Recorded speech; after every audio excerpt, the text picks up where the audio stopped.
C'est ici à la DGME que les 6 équipes finalistes du Challenge Administration 2020 se réunissent pour défendre tous leurs projets. Et vous allez voir qu'en termes d'innovation, ce ne sont pas les bonnes idées qui manquent.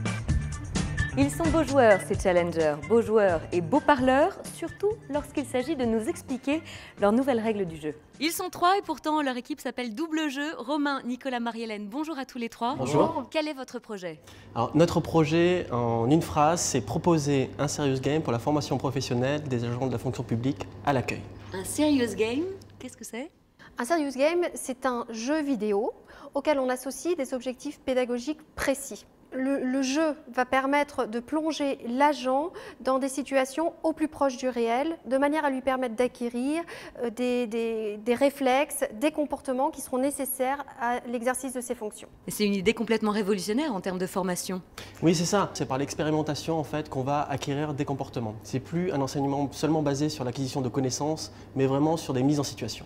Pourquoi est-ce que vous avez déjà gagné dans vos têtes? On propose un projet qui est utile, utilisable et on sait qu'il sera utilisé. Si je vous dis EVA, énigmatique me diront certains, cybernétique me diront les membres de l'équipe d'Exprimez-vous, agissons pour lesquels le message a le mérite d'être clair. Derrière l'équipe EVA, il y a Arnaud et Ronan. Bonjour à tous les deux. Bonjour. Quel est le projet que vous venez défendre lors de ce Challenge Administration 2020? Le projet EVA, c'est l'espace de collaboration dans lequel les agents de l'État pourront s'entraider, partager leur expérience, tout cela pour gagner du temps au quotidien. Mais quelle est la vraie valeur ajoutée de ce projet? Partager, s'entraider au quotidien pour tous les agents et ceci leur permet de gagner du temps dans leurs fonctions quotidiennes et également de mieux servir les usagers. Gagner du temps, mais pour gagner du sens également. Exactement, l'enjeu c'est le partage, l'innovation collective et de monter progressivement en valeur pour aller dans une innovation plus développée au sein de l'administration. Notre projet est vraiment adapté aux besoins des fonctionnaires. Nous avons vraiment enquêté le plus sérieusement possible pour voir quels étaient leurs besoins et nous essayons vraiment d'y répondre au plus près. Il est simple et facile à mettre en œuvre. Les challengers finalistes vivent avec leur temps et les réseaux sociaux qui explosent sur la toile. C'est le cas de l'idée de la prochaine équipe SMG. Marianne, Arnaud, quel est votre projet? Faire du Web 2.0 un outil de bonne gestion publique autour du Community Manager. C'est utile? Bien sûr que c'est utile, c'est ce qui manque actuellement à l'administration, c'est une véritable transversalité entre à la fois les usagers et les experts dans chaque administration. Alors pourquoi vous allez gagner? On répond tellement aux questions de l'ère du temps qu'hier, une étude a montré que les échanges sur les réseaux sociaux sont supérieurs aux échanges par mail. Donc si c'est pas être dans l'ère du temps, être ancré dans ce qui se passe actuellement, on ne sait pas ce que c'est.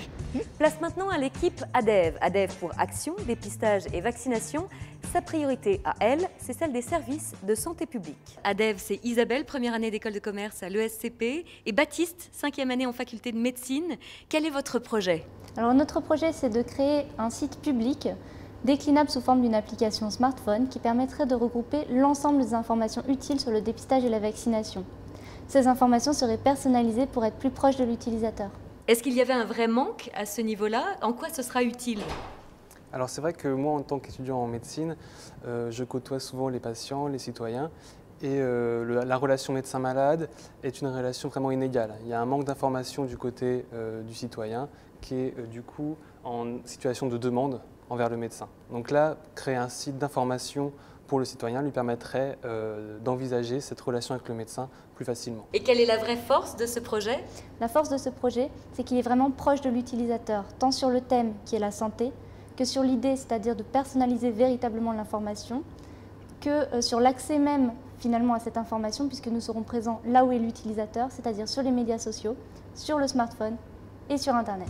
Pour ce qui est de découvrir le vrai visage du numérique, l'équipe Visiac fait figure de challenger. Et ça tombe bien puisqu'ils nous présentent tout de suite leur projet autour de la visiophonie. Mourad, Anaïs et Virginie, bonjour à tous les 3. Bonjour. Quelle est votre idée innovante?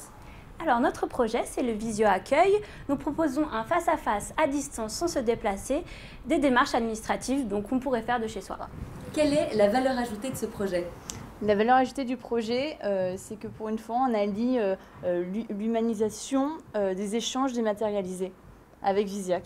Est-ce que vous allez gagner demain? On est sûr de gagner parce que notre projet nous semble très cohérent, bien étudié. On a vu beaucoup de rencontres très intéressantes et qui sont avérées très enrichissantes pour notre projet. Donc sur le plan financier, ils sont très faisables, techniquement c'est faisable et s'inscrit dans l'ère du temps. embarqués pour répondre à toutes ces lettres de réclamation classées sans suite ou restées sans réponse. L'équipe JSC 2020 a sa petite idée sur la question. Joséphine, Sarah et Chloé, bonjour les filles. Bonjour. Quel est le projet que vous venez défendre ici au Challenge Administration 2020? Alors notre projet en fait consiste à créer un onglet qu'on va appeler donc Ma réclamation sur le site monservicepublic.fr. Et en fait le but c'est de centraliser toutes les réclamations qui sont adressées aux administrations aujourd'hui. Donc pour simplifier la vie de l'usager. Ça a l'air très intéressant, mais comment est-ce que vous est venue une telle idée? On est vraiment parti d'un constat de terrain, donc le constat que finalement beaucoup de réclamations restent encore sans réponse ou alors des délais de réponse qui sont malheureusement longs, voire très longs. Donc on veut continuer à simplifier la vie de l'usager en s'inscrivant dans cette continuité des projets portés par la DGME. Gagner du temps, se simplifier la vie, ça va être simple avec les JSC 2020. Qu'est-ce qui pourrait faire pencher la balance de votre côté tout à l'heure lors du verdict du jury? Notre pragmatisme et puis notre bonne humeur. Voilà, on a fait le tour de la question. Vous connaissez tout ou presque sur les 6 projets finalistes de ce Challenge Administration. Le suspense n'a que trop duré, le verdict est sur le point de tomber et eux, ils sont prêts à recevoir les honneurs.